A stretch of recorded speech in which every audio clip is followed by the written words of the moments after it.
How's it going, guys? We're going to be checking out some historical events that are taught completely different in other countries. That is correct. This one is by the original channel Side Projects. The guy's name's Simon Whistler. I'm sure you're familiar with him. If not, you should go check out his channels. He's got numerous different channels. They're all great. So the thumbnail is saying "No American Revolution" with the British flag. So of course, in England, you know, they're not going to teach the same thing. Here in America, we had an American Revolution. We gained our independence from England and all that sort of stuff. So, of course, in, different countries, different sides of the story are going to be teaching things differently. And that's what we're going to be checking out today. And I'm excited about it. Links down below so you can go over there and hit like on the original video like I just did there. And I don't know why I'm not subscribed to this one, actually. Again, he's got multiple channels, side projects, mega projects, like Decoding the Unknown. I love that one. Brain Blaze, that's another good one. Yeah, we're going to check this out, though. Shout out Simon Whistler. There's an old saying that history is written by the winners. However, this adage is far more relevant when it comes to ancient civilizations. Thousands of years ago, it was far more common for the losers of a war to be completely eradicated or absorbed, and even in cases where that didn't happen, records from the larger, more powerful empire are more likely to be the ones that survive for millennia. Yeah. But in modern times, where it is rare for a war to result in the absorption or dissolution of entire nation states, both sides of a conflict have the opportunity to write their own history books. In general, these books will have wildly different accounts of what happened and why. So today, we'll be looking at 4 historical events that are taught completely differently in other countries. Nice. Like I said, go check his channels out. They're awesome. They really are. The American Revolution. The American Revolution is one of the most important events in American history. Without it, the United States wouldn't even be its own country. It's where elementary school history class begins in the US, and they learn about the heroes and patriots that fought against a tyrannical British government to forever free themselves from the monarchy and create the greatest nation the world has ever seen. It's a very even-handed representation of events, unclouded by nationalism. But how? That's basically how it's taught. We gained our independence from the evil clutches of England, and we became the greatest country in the world. We all know now that that's, every country probably thinks they're the best country, though, right? Every country has faults. Every country has successes. I don't think there is one good country. There's certainly some that's better than others, and there's certainly some that's worse that you don't want to go to,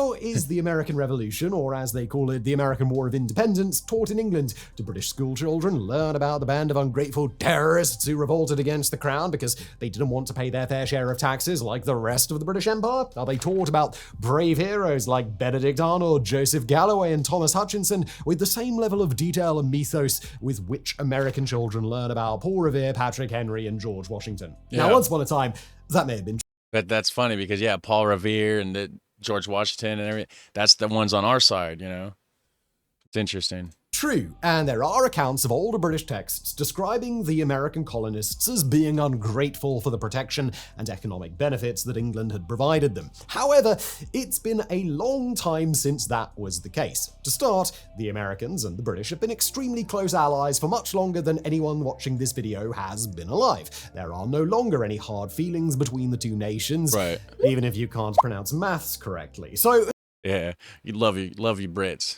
there's no reason for England to propagandize the war to make the United States look like horrible villains. More importantly, though, the war just isn't that important to the British. To Americans, the American Revolution was fought for freedom, democracy, and the right to self-governance. It was the event that led to the creation of the United States, and the battles were fought within the nation's borders, and many of these are now national landmarks. Nothing could be more important to Americans and the history of their nation. But to the British, one of their colonies rising up and revolting against British rule was just another Tuesday. And from the British perspective, the American Revolution was hardly the most important of the colonial rebellions. That was all happening an ocean away, and there were colonies closer to home that had a much greater impact on the empire. Today, the American Revolution is little more than a footnote in British classrooms. It is mostly seen as being important not because it was yet another colony that England was losing control of, but because of France's involvement in the war. Wanting revenge for their defeat during the 7 Years' War, France provided financial and military support to the colonists, hoping it could serve as a sort of proxy war against England. The burden of financing this war created an economic crisis that, when combined with the revolutionary ideology French soldiers brought back from the colonies, paved the way for the French Revolution. Because of its closer proximity to England and the large impact it had on Europe as a whole, the French Revolution is seen as far more important from a historical perspective, and the American Revolution is just some extra context for that event that teachers may or may not even bother to mention. All right, so that's pretty interesting. So I didn't realize, I mean, I probably did at one point in time, right? Once upon a time, I'm sure I knew. But yeah, so France was helping the American revolutionists, if you will, right? Because, yeah, so that's crazy. It's just, we're learning, guys. We're learning today. So they didn't want to just, like, you know, fight England. Duh. They fight through helping us, and we would fight England at the time. That's cool. The War of 1812 in Canada. Sticking with US-British relations for a moment, let's jump forward a few decades, what is sometimes referred to as the Second War of Independence. Beginning in June of 1812, and not officially ending until February of 1815, the War of 1812 can best be described as a dumb and pointless waste of lives and resources. This is best exemplified by the Treaty of Ghent, the peace agreement that restored status quo antebellum, Latin for the situation as it existed before the war. It was agreed that everything would go back to the way it was before the fighting began, with no change in territorial borders. Not only did neither nation gain anything as a result of the war, but the treaty also failed to address any of the concerns that caused the war to arise in the first place, meaning that nothing was actually resolved. Despite the war being fought to a stalemate, it remains a point of national pride for the United States. The war began thanks to England not wanting the US to trade with their rival France. British ships would board the American merchant ships and impress the sailors into the Royal Navy, which the US saw as a violation of its independence. Because this is sometimes viewed as the Second War of Independence, and because the United States did not fall back under British rule,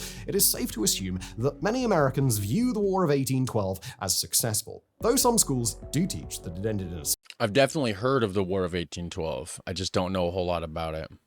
stalemate. Many teach it as a US victory. More important, it is the origin of some of America's greatest legends. The lyrics to the Star-Spangled Banner, the US national anthem, come from Francis Scott Key's poem about the Battle of Baltimore during the war. There is also the story of Andrew Jackson's major military victory at the Battle of Orleans, even though the peace treaty had already been signed before the battle. Oh, that dude looks like a damn vampire. I've always thought it. That dude, that was a vampire. Signed before the battle. Oh, and the British also burned down the White House, but Americans try not to focus on that. But most importantly, the war is seen as solidifying the United States as a major player on the international stage. They may not have won the war, but they took on the British Empire and didn't lose, which was close enough to winning as far as the fledgling nation was concerned. For England's part, they care even less about this war than they did about the American Revolution, and it rarely receives any attention in schools there. In Canada, however, it is completely different. Canada was a British colony at the time, and much of the fighting took place between troops along the US-Canada border and neighboring cities. To Canadians, the War of 1812 is a really big deal. Students in the US are taught that they won the war, but it's also not a major focus. The entire war is usually covered in 2 or 3 days, and then classes move on to do other things. But in Canada, students can expect to spend 3 to 4 months learning about their victorious defense against the invading Americans. Much of the population of Canada was made up of British loyalists who fled the United States after the American Revolution, and the War of 1812 is seen as fundamental in creating a national identity for Canadians. After all, there weren't a lot of British troops occupying the area at the time, so most of the fighting was done by Canadian militias and their indigenous allies. From this arose the figures that would become Canadian folk heroes. Heroes like Laura II, a Massachusetts-born loyalist who fled to Canada. When invading American soldiers were quartered in her home, she overheard their plans and walked 20 miles through harsh terrain to warn British soldiers. Or to come Carter, a Shawnee chief and warrior who had formed an intertribal confederacy that fought alongside the Canadians to prevent further American expansion. And of course, there were more traditional war heroes as well, like General Isaac Brock of the British Army. So while the War of 1812 accomplished nothing, the United States didn't fall back under British rule, and Canada wasn't annexed by the United States. As such, both sides claimed it as a victory and continued to teach it that way, though in Canada there is a much stronger emphasis on the war than in the United States. Yeah, I feel like Canada really came out better in that situation because they stopped America from annexing them, and you know what I mean? So it definitely, I could definitely understand how it's a bigger deal in Canada for sure. For us, it's just a failed kind of thing. It sounds like. I mean, there's a lot more to it, right? I mean, it's a lot to unpack. You know what I mean? So, yeah. Chapter 3. World War II in Japan. That took a big turn. There have been a lot of controversies surrounding Japanese textbooks and their attempts to whitewash the actions of Imperial Japan during World War II and the Second Sino-Japanese War. There's certainly good reason for the controversy as well. While Germany is often seen as the paragon of education, or when it comes to a nation properly teaching about a war they lost without shying away from even the most horrific details of their own actions, Japan is an extreme example of the other direction. Okay, so Germany so they tell it straight up like it is. Like, this is what happened. We don't agree. Like, yeah, we messed up. Like, you know, but it is what it is, and this is what it is. That's cool. Like, you know, it's like, be honest, be transparent. That's honorable. Thanks to Japan's fundamental law of education, there is a textbook authorization system that requires all textbooks to receive approval from the Ministry of Education. Although no one specific textbook is forced on students, schools can only choose to use textbooks that have been properly vetted by the ministry. Now, at first blush, that doesn't sound too crazy. It's easy to argue that the Ministry of Education is ensuring that textbooks are of an appropriate standard, lest students receive books teaching them that 1 times 1 is 2. However, the ministry has used this authority to remove anything they deem objectionable from history books. Okay, this is problematic when it comes to teaching about World War II, because of course. So you're going to filter your history, and you're not, oh, this makes us look bad. Let's just not accept that. We'll just not tell you about that. So how many Japanese people out there today just don't even realize how it was? The Japanese famously committed a whole lot of war crimes, from murdering civilians to biological warfare experiments, killing prisoners of war to abducting women and girls for sexual slavery. It seemed that there was nothing that was off limits for the Imperial Japanese Army. Combine the atrocities committed by their military with the fact that Japan was on the losing side of the war, and it turns out that they would just prefer not to talk about it. In fact, textbooks barely cover those years at all. One textbook had only 19 pages covering all of 1931 to 1945, which encompassed both World War II and the Sino-Japanese War. Amidst that, there was only a single sentence covering the atomic bombs, which should make it clear the level of detail, or lack thereof, that these history books were going into.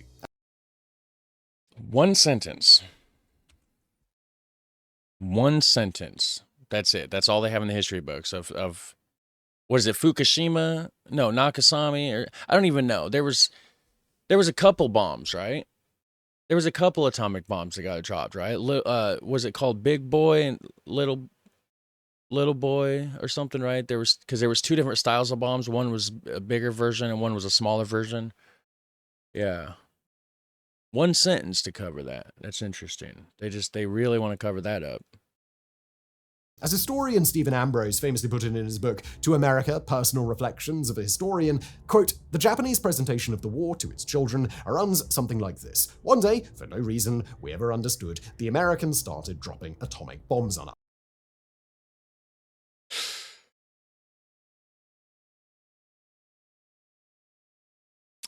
Yeah. Yeah.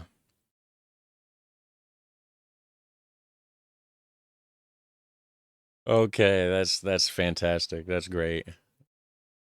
However, there's actually another interesting difference about Japan and World War II when it comes to Russia. That's not far off from the way North Korea teaches about the Americas. North America, USA, or what? Oh, there's a B in here. But it's like We're just evil. I mean, all governments are bad. Ours is pretty bad, I will admit. But we didn't just go in there and just start dropping atomic bombs for no reason. Clearly, there was reasons. I don't know. I wasn't there. I'm not a World War II expert or a historian by any means. I just don't think we did it for no reason. I don't know. I feel like there might have been some stuff to lead up to it. Just saying. In the United States. Now, Pearl Harbor, was that before that, right? Is that why they bombed them? Or was Pearl Harbor because we bombed them? Which one happened first? I don't know. And indeed much of the West, it is taught that the Japanese surrendered because the atomic bombs were dropped on Hiroshima and Nagasaki. But in Russian textbooks, that's Hiroshima and Nagasaki, okay. not the reason that is given. Instead, they take credit for defeating Japan. A quick timeline for context here. The bombing of Hiroshima occurred on the 6th of August. On the 8th of August, Stalin officially declared war against Japan. On August the 9th, the second bomb was dropped on Nagasaki. The same day, just hours before the bomb was dropped, Russian soldiers engaged the Japanese in Manchuria. Within 10 days, the Russians had plowed their way through the Imperial Japanese forces occupying the Asian continent, and they were ready to push onward to mainland Japan. While it wouldn't be fair to say that Russia's march toward mainland Japan was inconsequential, the idea that Russian aggression, rather than the threat of total nuclear annihilation, was the determining factor in Japan's surrender is a minority opinion that seems relegated almost entirely to Russian textbooks. Chapter 4. September 11th, all around the world. Now, there's a lot of conspiracy theories about this one, guys, but this is not a conspiracy theory channel, so we're not going to go into that. But there's some weird stuff. I will admit there's some strange things around it. Most of you watching this are too old to have learned about the 9/11 attacks from a textbook. Instead, oh yeah, from a textbook. Yeah, because it happened before it was. I was a freshman in high school when 9/11 happened. I was in math class. having lived through it. How the events are handled in schools in the US isn't fully standardized yet, but there are a few consistent elements about how it is taught in school. To start, lessons about 9/11 are taught on the anniversary of the attacks as a memorializing event. It is generally taught in a simplistic and nationalistic way, focusing on how it was a shocking and unprecedented attack on US soil that resulted in the global community at large standing beside the US in their efforts to combat the terrorists responsible for the attacks. A lot of emphasis is also placed on the heroism of the first responders, many of whom lost their lives that day or in the years that followed as a result of health complications resulting from the rescue efforts. There will frequently be personal testimonials as well, with teachers or guest speakers talking about their memories and emotions from the day the attacks happened. However, because US history classes are taught chronologically and September the 11th falls at the beginning of the school year, the events of that day are taught out of order so that the day itself can be memorialized. That means that there is no surrounding context about American actions in the Middle East in the decades leading up to the attacks or the war that followed them, and only a very simplistic view of a shocked world unifying to stand behind the United States. And exactly, again, it goes back to what led up to it. I don't know. I was a freshman in high school when it happened. I wasn't watching the news or anything, so it's like, and I never, it's like, I don't know. They don't teach us anything necessarily. So if you want to know, you just got to go search yourself. That's what I'm trying to do now with my channel, trying to learn about the world. But I'm pretty sure they didn't do it for no reason. We pissed somebody off. We clearly did. I mean, obviously. They didn't just, we're just going to go do this today. In some schools, the narrative is even as simple as terrorists attack the United States because they hate freedom. Around the world, however, how the attacks are because they hate freedom. Goes back to the same narrative, the whole propaganda, America, the land of the free. They sit here and they teach us all here in this country we're the land of the free, as though all these other countries are not free. It's ridiculous. are taught varies greatly depending on that country's relationship with the United States and the religious makeup of the nation. Countries with whom the US has somewhat strained relations may be far more critical of the US response. Although acts of terror are universally condemned, at least in official textbooks, these nations often focus more on the aftermath of the attacks and the perceived illegality of the United States' actions afterwards, particularly the war in Iraq. In Islamic countries, textbooks don't refer to the attackers as Islamic fundamentalists, with varying degrees of obfuscation. For example, in Pakistani textbooks, they are described as unidentified terrorists, while Turkish textbooks contain the attackers' names but omit the fact that they were Muslim. These textbooks also tend to focus heavily on the civilian casualties in the wars that followed 9/11 and how the war on terror disproportionately affected Muslim countries. There are smaller differences as well, down to individual word choices. Depending on how they want to present the events, the words attackers or terrorists might be replaced with the word individuals. Accurately describing the events while using words with incredibly different connotations allows textbook authors to subtly influence how the events might be perceived by readers. Yeah. But while different countries emphasize different aspects of 9/11 and the related events, perhaps the most disparate recounting of events comes from China. In China, 9/11 is taught as a sign that America's dominance as the world's #1 superpower was coming to an end, largely glossing over the impact of terrorism around the world and instead focusing on geopolitical shifts from the perceived weakening of the US. All of that said, we're likely to see shifts over time in how the events leading up to, on, and following 9/11 are taught around the world. It's extremely rare for an event to make it into history textbooks less than a decade after it happened, meaning that none of the surrounding context is presented alongside it. In time, the disparities in how the events are taught around the world may disappear, but there's no telling how long that will take or how similar the various accounts will become. Wow. See, I told you guys, this is going to be a good video. I told you it was going to be a good video. I knew it was. I was right. So, was you guys there? Oh, that was a bad question. Do you guys remember, right? Was you guys alive, 9/11? Do you remember? How was it taught in your country? Right? That's a new one. That's a fresh, not new. I mean, it's 23 years old now. But yeah, it's just interesting because I don't know what happened before that. We pissed somebody off, obviously. They can just fly an airplane into a building for no damn reason. Let me know how it was taught where you are in your country. And you guys have a super fun, awesome day. Thanks for watching, and I'll catch you in the next one. Take care. Bye.